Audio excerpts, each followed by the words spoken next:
Aujourd'hui, nous avons tenu des consultations dans le cadre du partenariat pays entre le gouvernement du Burundi et la banque, le groupe de la Banque mondiale pour la période 2026-2031.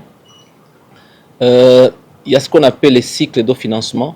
On vient de terminer en 2025 le cycle de financement, ce qu'on appelle IDA 20. On vient de commencer l'IDA 21.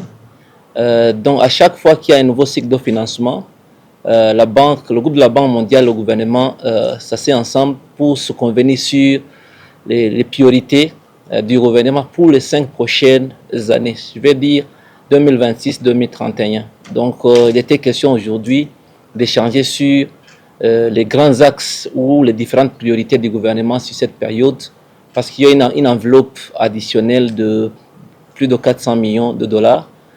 Donc, il était question de signifier à la Banque mondiale les priorités du gouvernement. Donc, on a arrêté 6, en commençant par le chemin de fer.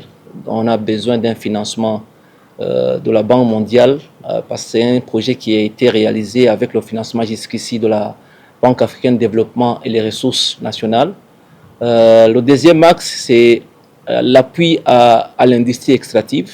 Comme vous le savez, on a pas mal de ressources minières qui ont besoin d'être exploitées. Je crois que le développement de ce secteur pourra avoir un impact sur l'économie burundaise. Le troisième axe, c'est l'agriculture. Comme vous le savez, 85% des ménages burundais sont des ménages agricoles. Donc, sans le soutien de ce secteur, donc on risque de ne pas avoir les résultats attendus. L'un des projets qu'on a mis en avant, c'est le projet de construction du barrage d'irrigation de Kajeke, qui sera couplé avec le barrage hydroélectrique.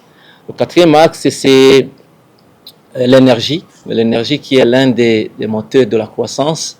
Nous avons fait des progrès, certes, mais on a besoin d'avoir d'autres sources d'énergie. Le cinquième axe, c'est l'axe qui va dans le sens de développement du capital humain.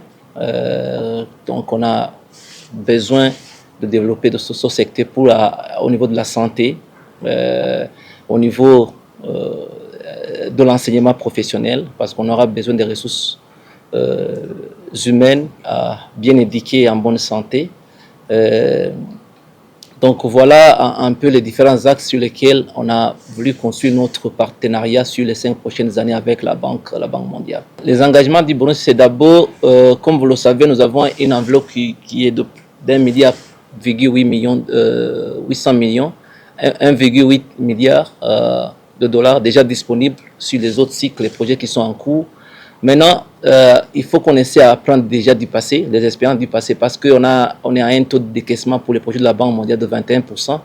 Ce que nous sommes en train de faire d'abord, c'est de corriger les manquements qu'on a constatés, que ce soit au niveau du gouvernement, que ce soit au niveau de notre partenaire qui est la Banque mondiale, et essayer aussi de faire un suivi régulier et pour essayer d'accroître le taux de décaissement déjà pour les projets disponibles, mais aussi se convenir sur les nouveaux projets, mettre en place des mécanismes qui vont nous permettre de mettre en œuvre les projets sans beaucoup de difficultés, donc en essayant de capitaliser les expériences du passé.